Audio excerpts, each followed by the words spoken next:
and welcome to Love Light, the other side. This reading is for Virgo, and I have to apologize. It's been a month probably since I did your last reading, or a month and a bit. It's warm here where I'm from, and so I'm trying to harvest as much as I can so I can supplement my food bill with some garden vegetables. And I have two gardens. One's in the front, one's in the back. I'm getting older in life here, and it's taking a little bit longer than it used to do when I was younger. So I've been away from doing readings for a while, so I apologize for that, but let's get right into your reading. First card is the Two of Wands in the upright. Somebody's name is Jennifer out there. They want you to pay close attention to this reading. The next card is the Sun in reverse. And the third card is the Ten of Pentacles in the reverse. Now I want to say moonbeam, and they want me to put in some kind of song, but I have never heard of anything. And it's supposed to be in the song that has feelings in it, where it goes nothing more than feelings. So this one is nothing more but moonbeams. So that's what's going through my head right now. As silly as it may seem, somebody might have been called Moonbeam, or there might be some kind of clarification with Moonbeam. And sunny days. Moonbeam and sunny days. Something that has to do with light. Okay. Somebody is planning a wedding. Or they've made a decision about getting married. Leaving home. Or making plans. Traveling plans. To find the one. So this sounds like it's going to be a love reading. Speak your mind. Tell the universe exactly what you want in a person. Exactly, down to the T. Absolutely everything about somebody that you absolutely want, and make it as plain as possible and give great details, which probably unsettles both of them. But if you want somebody that has brown hair, you have to say what kind of brown hair, how long the brown hair is, because they are willing to listen to what you would like. Okay? Strength and resistance. Now, some of you have said, nope, I want to get my education, I'm not dating. Nope, I want to go to college, no dating. Nope, I want to get my first job, no dating. Nope, I want to move up in the company, no dating. And now you're at a position where everybody you know is married and has children, and you're the single one out, and you think that you have shown strength through all these years to get what you wanted in life. Now you're looking to be with someone, and you've done everything you can to find this person. You know, you've gone to the highest mountains, you've swam the deepest seas, you've done everything you possibly can to find this person. And there's seasonal harvest, which means that by end of season, you will meet someone by end of this season. So before we go into winter, you've either met this person already, or you will meet this person. And do a lot of self-meditation. Make sure you do what you want in your life first, like you always have done. You say exactly what type of person you want, and you don't just take anything because everybody else is settled down. You don't take just anything. You be as picky as you have been in your life with your school studies, your friendships, your food. Like you don't like peas on your plate or something like that. You got some problem with peas. And you do what you want to do with your life before you decide to settle down. Okay, you make sure that you've got your head on straight. You want to find somebody that brings out that inner child in you. You're feeling down, overly dramatic, negative, depressed, feeling sadness about the circumstances you're in. You're thinking, there is not going to be anyone in this world for me, and I really want somebody. I want to fight with somebody like my friends do that are married. I want to have children. I want to have all the problems, the burning the toast in the mornings before work. You want to have all the problems, all the happiness, all the holidays with someone, because you're feeling like if you don't, then your sunny days are over, and that you will never find someone that will truly love you, and you're feeling very unloved, which is bringing on depression for you. It's not for lack of trying. You're not scared to meet new people. It's just you find that nobody wants to be with you. You even had someone that you were dating that after you two broke up, the next person they met, they ended up getting married, and you're like, what the hell was wrong with me? Or what the hell was wrong with this person? Why am I on my own? You got to forgive yourself, because you're really beating yourself up over this. You're thinking that it's all your fault. No, it's just circumstantial. If you're meant to have somebody in your life, you will.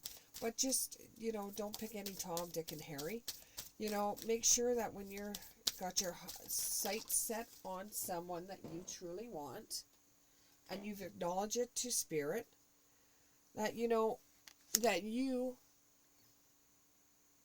seek out that type of person, not just anybody. And in the moments where you're feeling you're most depressed about the situation and not finding someone, cleanse. Take a nice enjoyment bath. Aromatherapy works wonderful. Instead of taking your credit card and going to the mall and going shopping, spend some time, instead of going and buying a whole bunch of scented candles, scented bath bubbles, whatever. Spend some time in the bath. You've got enough of that bath bubble stuff. You've got enough of those fancy soaps. Spend some time in there just relaxing and saying, it will happen. It will happen. It will happen. And connect with spirit, and leave all those stresses to spirit. Okay? And this card did come up, and for me, I personally don't care how much money anybody has. That's their money. I don't care. And that would never be a reason for me to date anyone. Except other than the fact that if I was dating someone, they would have to have a job. They would have to make their own money. Where they worked, I don't care. Where they, how much money they had, I don't care. But for some people out there, they want a rich man, okay? Or they want the rich girlfriend. Okay, they want the six-digit paycheck. They want somebody that's going to pay all the bills, and they can work and spend all their own money too, and live in a big fancy house, driving a big fancy car. But that doesn't always happen, and you have to be realistic when you want somebody. If you're making a six-figure paycheck, and you want somebody that's equivalent to that, I can understand that. And it may be a little bit harder for you to find somebody that's in that category. And I can understand you hiding the fact that you have money.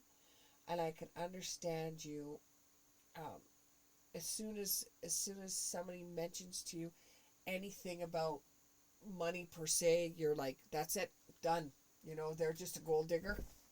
I can understand all of that. And that's, like this card has come up, that's just the dark side of wealth. And financial failure is what they're saying, is that I call it financial problem. Okay, you have financial problems when you don't have enough money. You have financial problems when you have too much money, because you never know if whoever you're with is with you for money, or if they're with you because they really do cherish you. Okay, that's just the dark side of it. And it makes you feel like that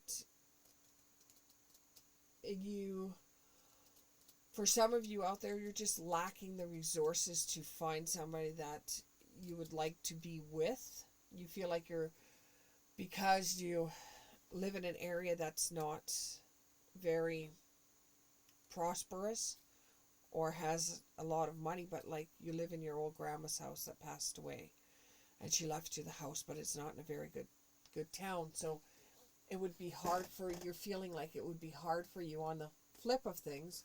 It would be hard for you to find a decent person because you live where you live. Or when you bring this person back to your place, they see what area you're living in. They don't see that house is all yours. You know what I mean? So it makes you feel like you're going to be stuck in an area that other people would see as a crime location. But you like it, and you've lived there your whole entire life. So you find that, you're not going to find somebody that's going to date you because of the location you live in, which is kind of silly. But you could still find a good person, okay? And that's how you see the dark side of wealth.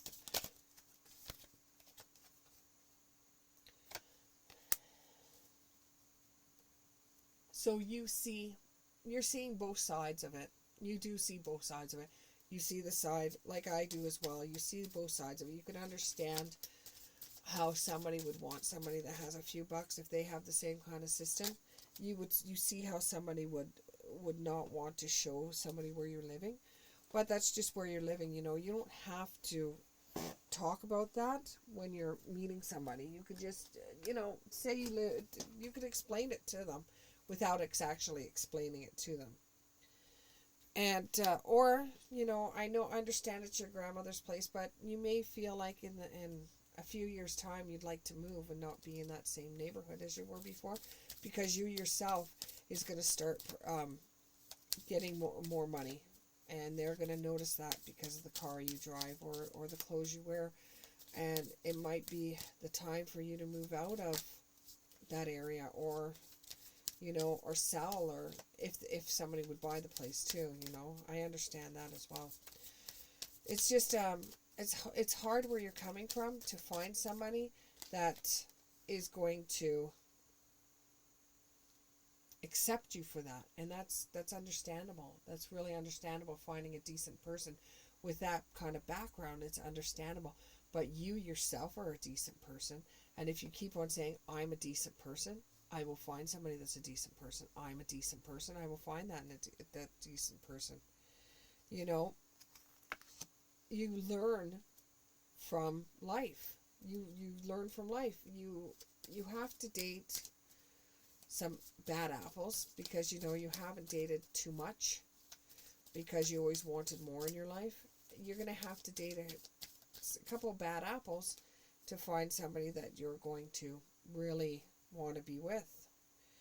And you've got prayers and wishes out, and this is your affirmation that there is positive changes coming. You will find that person. That person is coming for you. They are on their way. It's just a matter of time. There's a few more lessons you have to learn before this person comes into your way. Thank you very much. I hope you enjoyed this reading, Virgo. And sorry it took so long. I'll try to get more videos out. Thank you. Bye.